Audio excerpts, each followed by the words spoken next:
The floor trembles before you see it. A low, sustained vibration rises through the iron plating beneath your boots, through the soles of your feet, up into your chest. A mechanical heartbeat so constant, so enormous, that after 3 days on the floor, you stop feeling it consciously. It becomes part of you, or rather, you become part of it. It is 1878, Pittsburgh, Pennsylvania. The mill has been running for 11 hours without interruption. The air inside is not air. It is a compound of coal smoke, iron dust, and heat so dense it has weight, a physical pressure against the lungs, a slow burning behind the eyes. The temperature at the rolls regularly exceeds 2,400 degrees Fahrenheit. The men who work nearest to the furnace mouths wrap wet rags around their faces, not because it helps significantly, but because it is the only available gesture of self-preservation. The machine at the center of this building does not look like a killer. That is the first thing to understand. It looks like engineering, precision, progress. 2 massive iron cylinders, set parallel and counter-rotating, driven by a steam engine generating upward of 1,000 horsepower. The gap between them is measured in fractions of an inch. A red-hot slab of steel, weighing several hundred pounds, is fed between those cylinders, and emerges flattened, lengthened, transformed.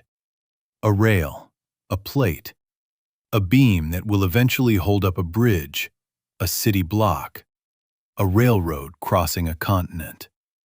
In the year 1880 alone, American rolling mills produced over 1.2 million tons of finished steel. The railroads demanded it. The bridges demanded it. The cities rising floor by floor along the eastern seaboard demanded it. And so the mills ran, day and night, 7 days a week in peak production periods. The rolls turned, the slabs fed in, the finished steel came out, and the men who stood between the machine and the metal, they fed in too. There is a particular kind of machine that history tends to celebrate without condition: the steam locomotive, the printing press, the cotton gin. These are the machines that appear in school books with clean diagrams and clean hands beside them. Inventions that advanced civilization, framed in progress, stripped of consequence. The rolling mill does not appear in those books, not prominently, not with the weight it deserves. This is partly a matter of visibility. A locomotive moves, it crosses landscapes. It arrives somewhere. Its achievement is theatrical, its scale immediately comprehensible. The rolling mill stays in one place. It sits inside a building in Allegheny County, Pennsylvania, or Sheffield, England, or the industrial valleys of the Ruhr, and it turns, endlessly, anonymously, transforming raw steel into the structural material of the modern world, producing the rail beneath the locomotive, the beam inside the building, the plate that forms the hull of the ship. Without the rolling mill, the railroad age does not happen. Without the rolling mill, the steel-framed skyscraper does not happen. Without the rolling mill, the suspension bridge, the armored warship, the transcontinental telegraph infrastructure, the industrial city itself. None of it happens on the timeline that history records. And yet the rolling mill also claims something in return. The numbers, where they survive, are incomplete, and almost certainly underreported. Mill injury records in the United States prior to 1900 were maintained inconsistently, selectively, and often not at all. What the records do show is this. In a well-documented Pittsburgh mill operating during the 1880s, Over a 12-month period, 1 in every 3 workers sustained a recordable injury. 1 in 3. In a single year. A recordable injury, in the language of that era, meant a wound severe enough to remove a man from the floor. A burn covering more than 10% of the body. A fractured bone. A crush injury. An amputation. These were not accidents in any modern sense of the word. They were not random. They were not unpredictable. They were the direct and foreseeable result of placing human bodies in sustained proximity to machinery operating at temperatures and speeds and forces entirely incompatible with human tissue. The mill owners knew this. The foremen knew this. The workers themselves knew this. They knew it in the scarred forearms of the men who had worked 5 years longer than them. In the empty chair at the boarding house table. In the silence that fell over a rolling floor when the cry went up that something had caught. The central question this story asks is not whether the rolling mill was dangerous.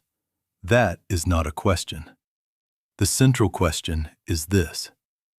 How did a society look directly at a machine that was systematically destroying the men who operated it and decide, decade after decade, that the steel was worth more than the men? That question does not have a simple answer, but it has an honest one. To understand what the rolling mill became in the second half of the 19th century, it is necessary to understand what the United States was becoming at the same moment. In 1865, the Civil War ended. 4 years of industrial-scale warfare had consumed iron and steel at a rate the nation had never previously approached. Cannon barrels, railroad track laid and relayed across contested territory. Ship armor, bridge sections thrown across rivers by armies moving faster than any previous force in American history. The war had not simply consumed metal. It had demonstrated with devastating clarity that industrial capacity was now the decisive variable in national power. The men who had watched that war from the north, the industrialists, the investors, the engineers, drew the obvious conclusion. Whoever controlled steel controlled the future. Between 1865 and 1900, the United States laid over 170,000 miles of new railroad track. Each mile of standard gauge track required approximately 400 tons of rolled steel rail. That is 68 million tons of rail alone, not counting the bridges, not counting the terminals, not counting the rolling stock or the steel-framed depots rising in cities from Boston to San Francisco. At the same time, American cities were undergoing a transformation that was physical in the most literal sense. The old building stock of timber and brick was reaching its structural limit. Urban land values were rising. The only logical response was height. And height, in the new industrial city, required steel. The first steel-framed skyscraper, the Home Insurance Building in Chicago, rose in 1884 to a height of 10 stories. By 1900, buildings of 20 stories and beyond were under construction in New York. Every one of them required rolled steel columns, rolled steel beams, rolled steel floor plates. The Brooklyn Bridge, completed in 1883, consumed over 14,000 tons of steel wire and structural plate. The demand was not growing. It was multiplying. Carnegie Steel understood this before almost anyone else. Carnegie's genius was not metallurgical. It was organizational and economic. He recognized that in a market defined by insatiable demand, the decisive competitive variable was cost per ton. Drive down the cost, drive out the competition. Capture the market entirely. And the primary mechanism for driving down cost was not technology alone. It was the relentless intensification of labor. The 12-hour workday became standard. The 7-day workweek was imposed during periods of high demand. The Sunday rest, long considered even in industrial circles to be a basic human requirement, was eliminated without ceremony. The men who worked those mills understood what was happening to them. Many had no alternative. Immigration had flooded the labor markets of Pittsburgh and Cleveland and Chicago with workers desperate enough to accept conditions that established workers had fought for decades to resist. The immigrant understood the system that was consuming him. He simply had fewer tools with which to resist it. The fundamental transaction at the center of the entire enterprise was never fully named in the language of that era. The nation was eating its workers. It was converting human bodies into infrastructure. It was transforming the life hours and physical integrity of men into rail and beam and plate. And it was doing so with the full awareness and the full endorsement of the political and economic structures that governed the age. The mills ran because the nation demanded it. The men died because the mills ran. The rolling mill did not arrive fully formed.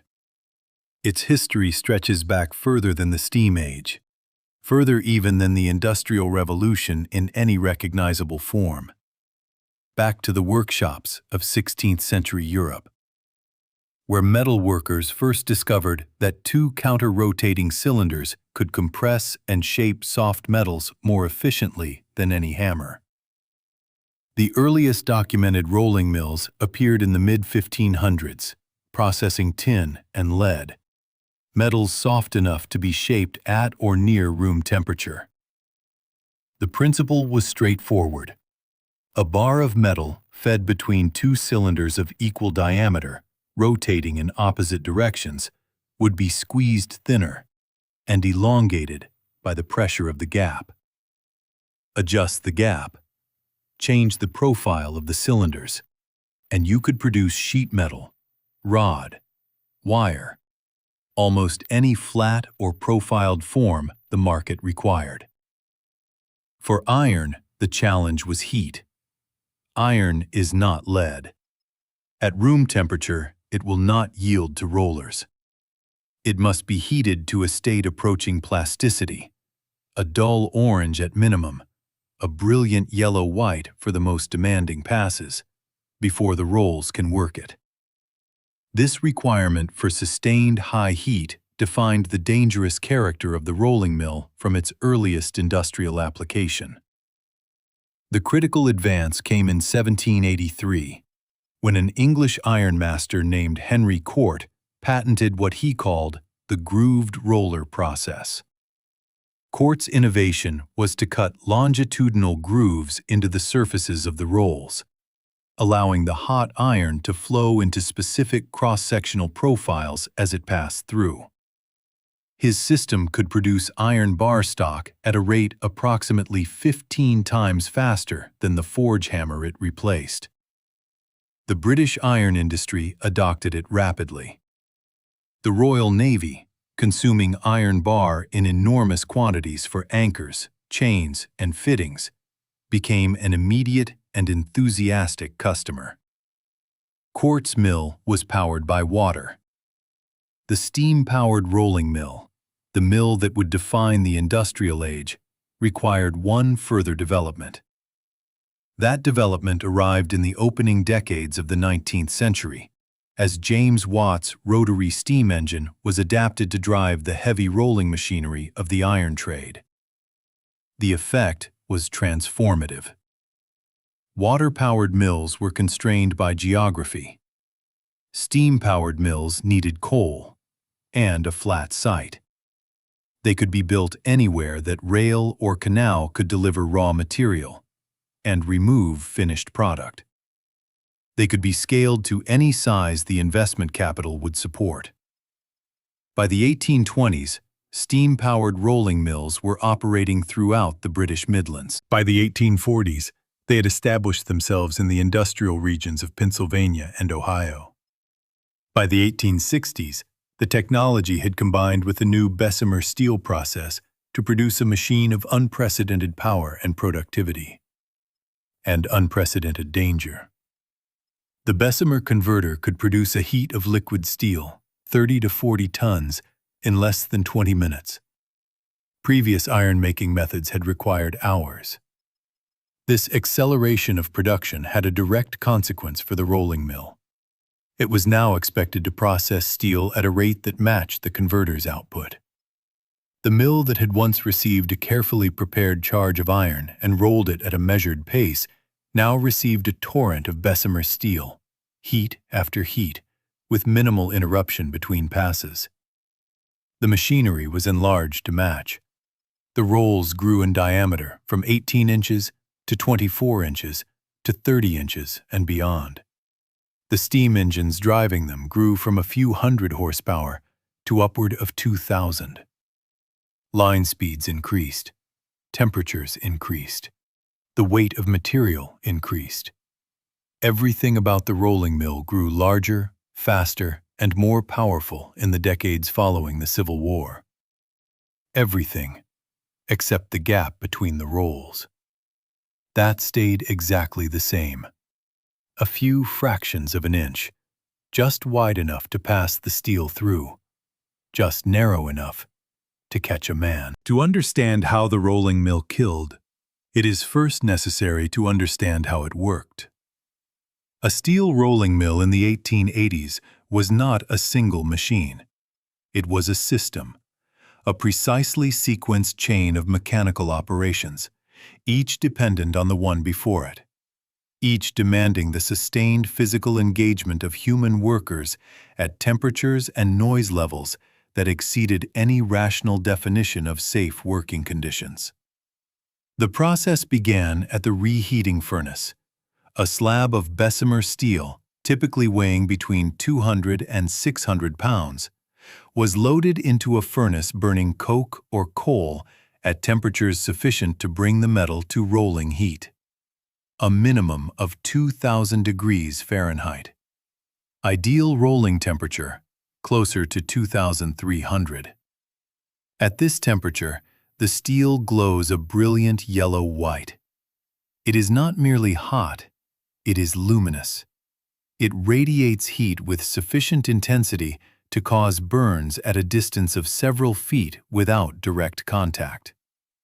The slab was removed from the furnace using iron tongs, long-handled, heavy, requiring both strength and precision. The man who handled the tongs worked closest to the furnace mouth. His forearms were wrapped, his face typically shielded by a dark lens. These protections were partial, at best. From the furnace, the glowing slab was carried or rolled to the first set of rolls, the roughing stand. The roughing stand's function was reduction, to squeeze the thick slab into a thinner, longer intermediate form called a transfer bar. This required multiple passes. Feed through, adjust the gap, feed back. Each pass reduced thickness and increased length.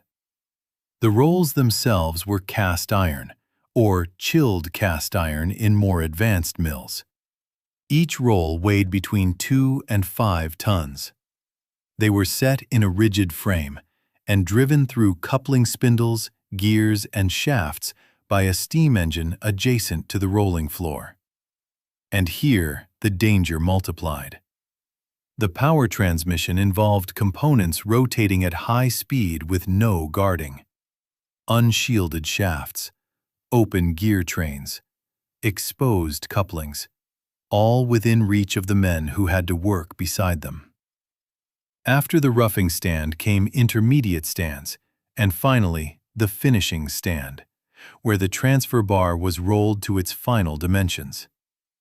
For rail production, the finishing rolls carried the precise, grooved profile that shaped the hot steel into the familiar cross-section of a railroad rail. For structural shapes, I-beams, angles, channels, the finishing rolls carried corresponding profiles. A misalignment could cause the bar to kick sideways. The workers called it cobbling. It could kill a man outright. Beyond the finishing stand, the rolled product entered the run-out table, a series of rollers where the finished piece cooled and came to rest. Men with hooks guided the pieces into stacks. A freshly rolled rail at this point was still above 1,000 degrees. The run-out area became a thermal environment of extraordinary hostility. Radiant heat, coal smoke, accumulated furnace temperature trapped in a building with no meaningful ventilation. This was the anatomy of the machine. Steam engine to shaft, shaft to gears, gears to couplings, couplings to rolls, rolls to steel, steel to product. A chain that was mechanical, logical, and pitilessly efficient. At every point in that chain, a human body was required. Not incidentally, not as a supplement, as a fundamental component of the process. The machine could not run without the men, and the men could not survive the machine without cost. The rolling mill's capacity to destroy a human body was not a design flaw.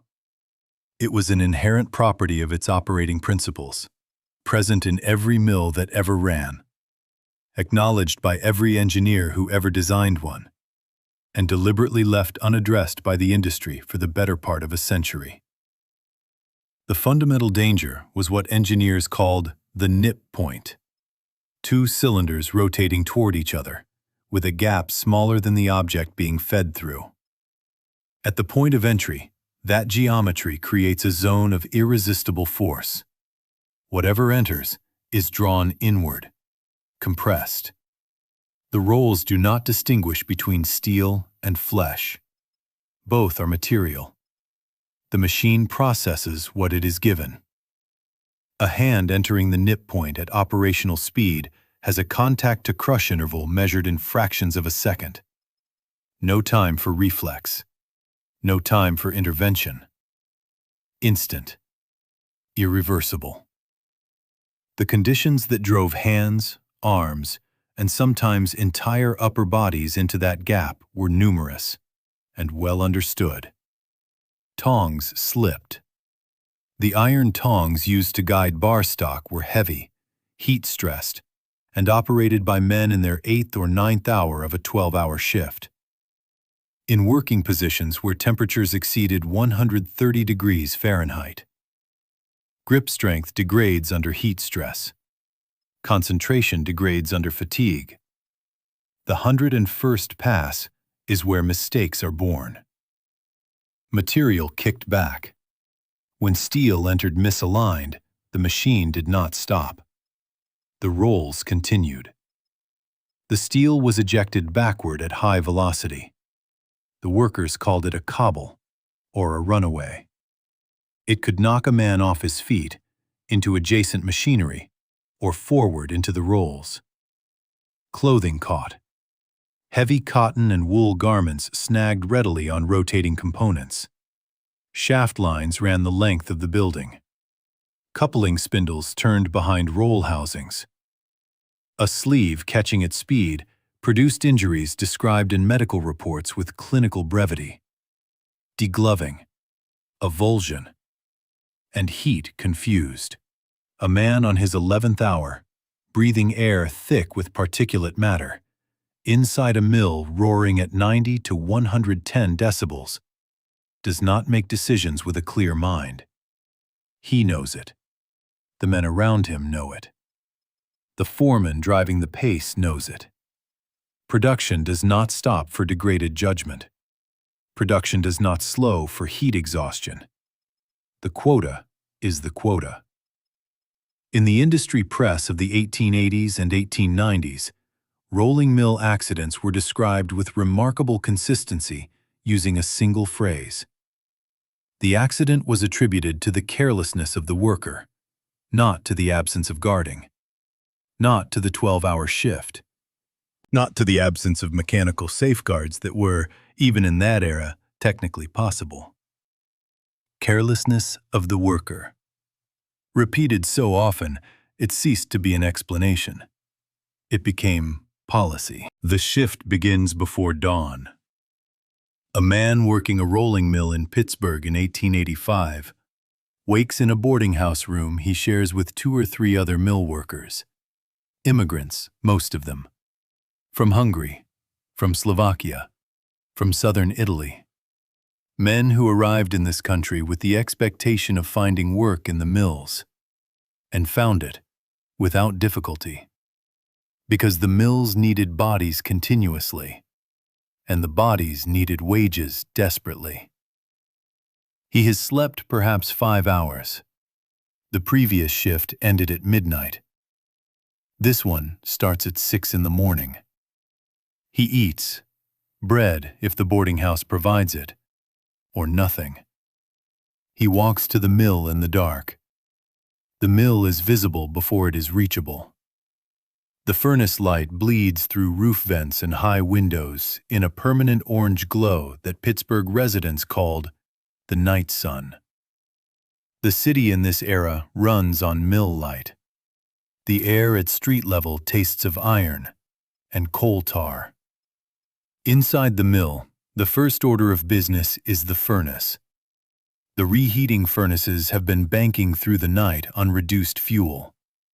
The day shift's task is to bring them to full heat, pushing chamber temperature from perhaps 1400 degrees back to rolling heat at 2200. This takes approximately 90 minutes. While the furnaces rise, the rolls are inspected, guides reset, and the mill stand checked by the roller, the senior operative responsible for roll condition and gap adjustment. The roller is the most skilled man on the floor. He sets the gap between the rolls, a judgment made by eye and experience, calibrated to hundredths of an inch. He is responsible for quality. He has worked his way to this position over a decade or more. He knows the machine with the particular intimacy of a man who has spent 10,000 hours in its proximity. He also knows exactly what it does to a person who misjudges it. When the furnaces reach rolling heat, the charge begins. Slabs are loaded one by one into the furnace chambers. The charger's position, directly in front of the furnace mouth, is the hottest position on the floor. Workers rotate through it in intervals. On well-managed floors, 20 minutes. Under production pressure, an hour. The first heat comes out at approximately 8 in the morning. The rolling floor erupts into full operational tempo. The rougher and his crew guide the glowing slab to the first stand. The rolls take it with a sound that is less a noise than a physical event. A deep, bone-felt compression, and eject it out the other side, longer, thinner, and more violent in its movement. The men who guide the emerging transfer bar use hooks and tongs and the flat surfaces of their gloved hands. The bar is still above 2000 degrees. The gloves last approximately 2 weeks before the heat destroys them. By midday, 6 hours into the shift, the floor has a particular quality to it. The accumulated heat of 6 hours of continuous furnace operation has raised the ambient temperature inside the building to levels that a Pittsburgh labor journalist in 1888 described as approaching the interior of a stoked oven. Men drink water compulsively. Sweat soaks through every layer of clothing and evaporates before it can cool the skin. The noise is continuous, total, and physically painful. There are 4 hours remaining. By the time the shift ends at 6 in the evening, 12 hours after it began, the men leaving the floor move with a particular deliberate slowness. not laziness. Depletion. The body has given everything the mill required of it. Tomorrow, before dawn, it will give everything again. And the man whose arm caught in the spindle at the 4th hour of today's shift, he will not be there tomorrow. His position on the floor will be filled before his family has been notified. By 1892, the rolling mills of Carnegie Steel at Homestead, Pennsylvania, were among the most productive industrial facilities on Earth. They were also among the most contested. The Amalgamated Association of Iron and Steel Workers had maintained a presence at Homestead since the mill's earliest years. The union was not radical in its origins. It was craft-based, conservative in structure, deeply invested in the skilled trades, the rollers, the heaters, the melters, the men whose knowledge and physical capability made the mill function at all. What the union had negotiated, over years of incremental struggle, was a wage scale that acknowledged this skill, and a set of working conditions that placed modest limits on the mill's ability to consume its workers without constraint. Andrew Carnegie wanted those limits removed. His instrument was Henry Clay Frick. Installed as chairman of Carnegie Steel in 1889 with a specific mandate: rationalize production, reduce labor costs, break the union's influence over mill operations. Frick was not a man of ambiguity. He understood that the union's strength derived from the skilled workers' indispensability, and he had spent years systematically investing in machinery designed to reduce the number of skilled workers required per ton of output. By 1892, he was ready. The contract between Carnegie Steel and the Amalgamated expired on July 1, 1892. Frick's offer included an 18% wage reduction, a lowering of tonnage rates, and a workforce restructuring that would eliminate the union's bargaining base entirely. The Amalgamated rejected it. On June 28, Frick ordered the Homestead Works locked. He hired 300 agents of the Pinkerton National Detective Agency to secure the plant. On the morning of July 6th, 2 barges carrying the Pinkerton force attempted to land at the Homestead riverside. The workers were waiting. What followed was a battle. Workers had armed themselves. The Pinkertons had rifles. Fire was exchanged through the morning. 7 workers were killed. 3 Pinkertons died. Dozens wounded on both sides. By the afternoon, the Pinkertons raised a white flag, surrendered their weapons, and were marched through the town under a gauntlet of striking workers. The state militia arrived 4 days later. 8,000 men. The mill was placed under military occupation. Frick resumed operations with non-union replacement workers. On July 23rd, a young anarchist named Alexander Berkman entered Frick's Pittsburgh office and shot him twice and stabbed him 3 times. Frick survived. Berkman served 14 years in prison. By November 1892, the Amalgamated's resistance had collapsed. The union formally surrendered. The replacement workforce became permanent. The wage scale Frick demanded was imposed. Every work rule that had placed any limit on the mill's treatment of its workers dissolved. The mills ran faster after Homestead. Tonnage rates increased. The 12-hour shift was formalized as standard expectation. The Sunday rest vanished entirely from Carnegie's operations. In 1907, a survey of Pittsburgh steelworkers documented men working shifts of 24 consecutive hours during the bi-weekly changeover between day and night rotations. The industry called it the long turn. Workers called it the killing shift. What happened at Homestead in 1892 was not simply a labor dispute. It was a declaration of terms. The industry had decided, with the full force of its economic power and the full support of the state militia, that the workers had no legitimate claim over the conditions of their own destruction. The steel came out of the rolls and built the nation. The men went into the rolls and did not come back. No one in a position of authority found this arrangement unacceptable. In 1907, 15 years after Homestead, a social researcher named Crystal Eastman published a landmark study of work-related death and injury in Allegheny County, Pennsylvania. It was the first systematic attempt to count what the steel industry had refused to count. Her findings were not a surprise to anyone who had worked in the mills. They were a surprise to almost everyone who had not. In a single year, 1906, Eastman documented 526 work-related deaths in Allegheny County alone. Of these, 195 occurred in the steel and iron industry. Extrapolated across the geography of American steel production, Pittsburgh, Cleveland, Chicago, Birmingham, the death toll ran into the thousands. Per year, every year. With the consistency and predictability of a natural process. But death was only the most visible category of cost. For every man who died, far more were injured in ways that ended or permanently diminished their working capacity.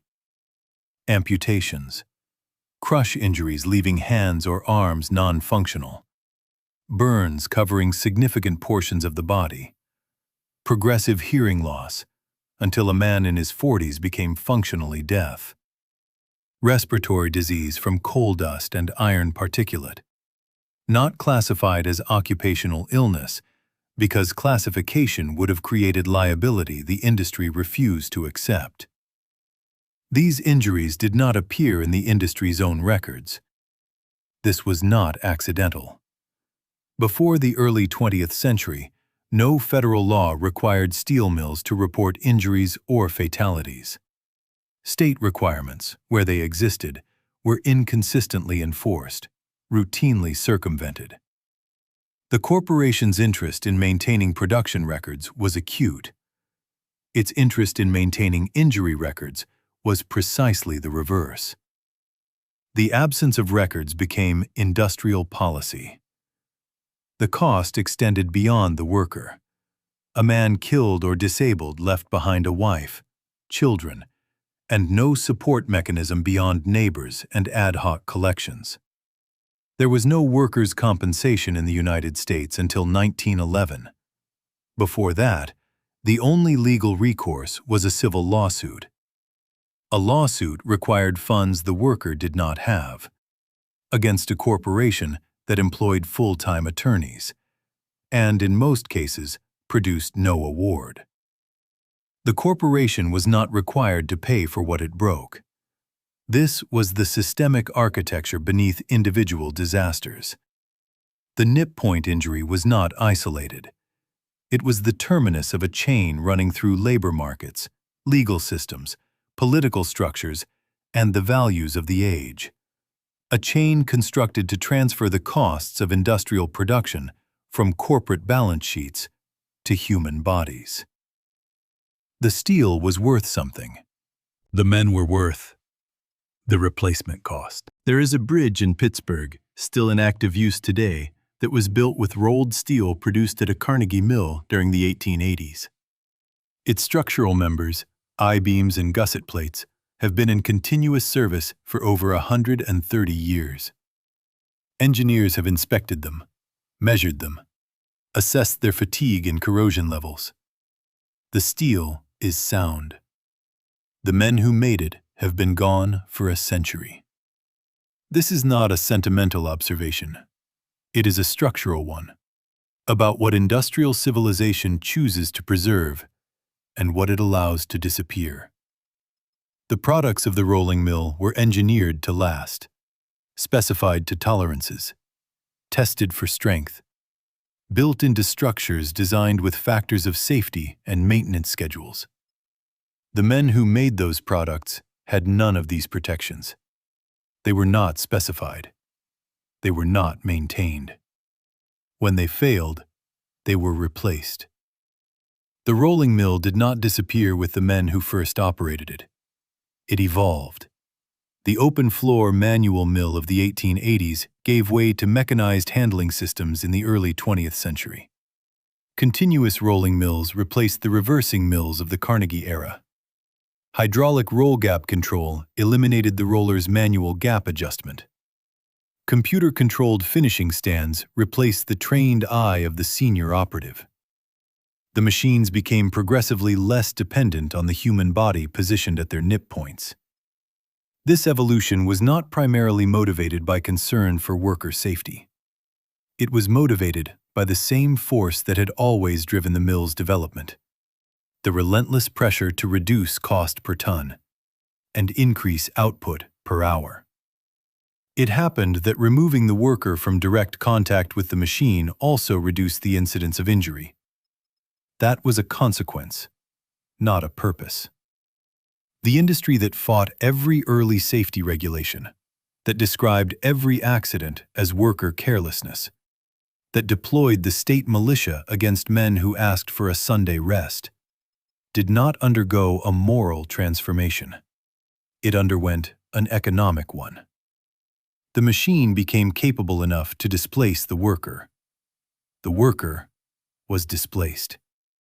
The injury rate fell. The industry accepted the credit. What remained after the physical transformation of the mills was the infrastructure those mills had produced. Rail lines that connected a continent. Steel bridges that had not fallen. Frames of buildings that had held for a century. These are real achievements. They are not diminished by the accounting of their cost. But they are not complete without it. The rolling mill shaped the material world of the 20th century with a fidelity and scale that no other single machine can claim. The rail beneath every train journey across the American interior passed through rolls exactly like the ones described in this account. The beam above every doorway in every steel-framed building of the 20th century was worked by men exactly like the ones whose shifts and injuries and deaths have been recorded here. Their names are mostly gone. The industrial record-keeping of the era was not designed to preserve them. What survives is aggregate. Tonnage produced, profits reported, dividends paid. The individual worker appears, where he appears at all, as a unit of production, a cost of labor, an entry in an accident ledger, noted, filed, and not revisited. The floor of the rolling mill still trembles in those mills that still run. The heat is still there. The sound is still there. The gap between the rolls is still measured in fractions of an inch. The steel still comes out the other side. What it cost to produce it, fully, honestly, in the human currency of the men who fed it through, that account has never been properly settled. It remains open.